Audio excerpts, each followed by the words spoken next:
Hi there folks, welcome to Peter's Peugeot. I'm Jonathan and I want to show you around this 3008 that's just landed here, and it perfectly showcases Peugeot's sharp design, uncompromising build quality and its instinctive drive. This one landed here last week and I'm so excited to show you for a Facebook exclusive, and you can also find this on YouTube. Now, starting at the front end, this perfectly showcases their sharp design with a strong family resemblance across the range. This one over the new 3008, they're a completely different car from the ground up. Starting at the front end here, it's a lot more aggressive front end, but with the headlights and such, you can perfectly see that it is a Peugeot. They've even put the little tooth into the new full LED front headlights. Now, coming round, we have 18-inch alloy wheels with this one. Now, this also can have the grip control, which Peugeot will do. This will give it 4x4 capabilities, and I've been on the test day. We did a full 4x4 course with only a front-wheel drive car. It will more than suffice for what most of you will want to do with a 4x4 style car. Now, coming round, the lines of the bonnet keep going through the doors. This one you have the tinted windows, which goes perfectly with the black. Now, a small point of note as well, if you're using these cars in the countryside, they are going to get pretty mucky. Now, Peugeot have thought about this, that down here the door sills will go over the sill, so it will keep your trousers nice and clean when you're getting in and out the car. So this does go down lower, and so the sills will always stay clean. Only a small point of note, but something I'm sure you'll agree is probably worthy. Now, this car isn't that much bigger than the previous 3008, but they have utilised a lot of spaces in the right place. The car's only 8 centimetres longer, which is about 6 inches. No, it's not. 8 centimetres and 6 inches.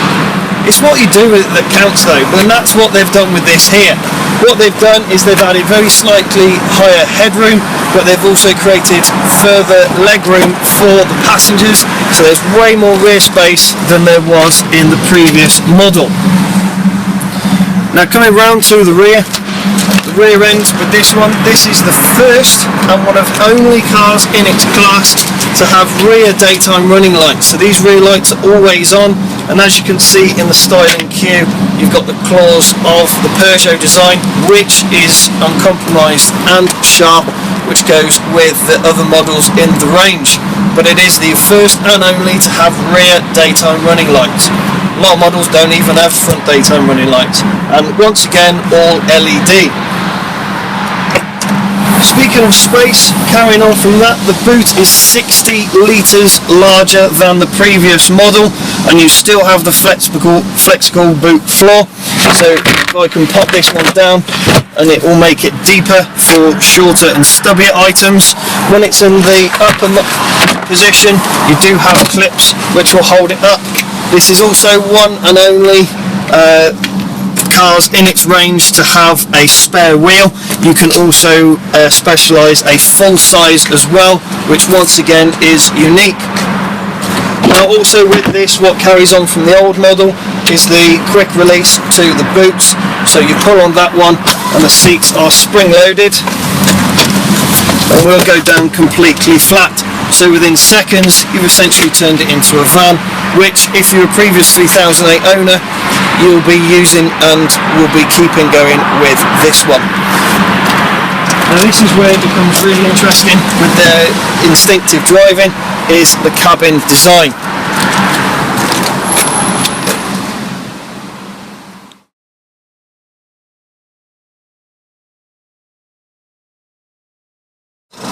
Peugeot's uncompromising quality and sharp design is further amplified by their iCockpit, exclusively to the new 3008 SUV. Now, inside here, all of this has done nearly over 4 years of research and development to make this all perfectly ergonomic for you. Over a year went into just the seats. Now, with this one, you'll see the uncompromised quality. Everything is all now soft touch materials and really solid. Also as well, you've got the billeted aluminium switch gear for everything that I will show you forthcoming. So as a start, you have AM, FM, digital DAB radio. You also have Bluetooth from your phone and a USB port for full iPod control. Dual zone climate control is standard across the whole range. Set what temperature you want each side of the cabin, so no arguments as to who has what temperature on them. Also as well, we have European sat-nav. This will be any countries within European Union, and also with free updates. Also as well, full Bluetooth, so this isn't just phone calls, this is streaming music from your smartphone. Speaking of which, you have a wireless charge pad as well, so if you have a smartphone with wireless charging capabilities, you simply leave it on the pad there. You see that battery lights up, my phone is lit up as well, and that's now being charged. Keeps the cabin all nice and clutter free. Also with these as well, you can change the ambience of the car, so you have it as relax or as boost. Now the car is currently in relax at the minute. There is low ambient lighting which is in here, but then when I slide it across to boost, you can now see that the dials have turned red, the ambient lighting has become stronger, and it's also gone into sport mode. Now you'll see the dials on the right hand side has also gone to red. Now this is also what they've changed as well. All of this is now all been completely digitized, so you can change what dials you're looking at. As we start, we have the standard dials, but now just with a simple roll of the switch down, we can now put it into driving mode. Now this particular model has something called lane assist, so it will keep you in lane, and this will comes up on there also, so you can now see the dials have gone to 2 turning cylinders. Once again, you can have navigation on here, so you can see the cylinders remain, and your sat-nav directions are within your screen there, so you don't need it on this one. So as an example, we can have music on this screen, and then your sat-nav directions on there. All of it acts like a heads-up display, being as they've moved the dials further back towards the windscreen, and you have this much smaller wheel closer and towards you. Now refining even more so with the iCockpit over the previous models, they've also shaved the top as well, so the idea is you're looking over the top rather than through the wheel for a much more comfortable ergonomic driving position. Now one more option as well I'll show you, you can personalise it as well, so you'll always have those dials or cylinders there as a speed and revs. The digital speedo you will see has remained throughout, and this is just one option that we've put on here as an example to show you. This one, it will show its miles per gallon and also your sat nav as well. There are other options with this one too.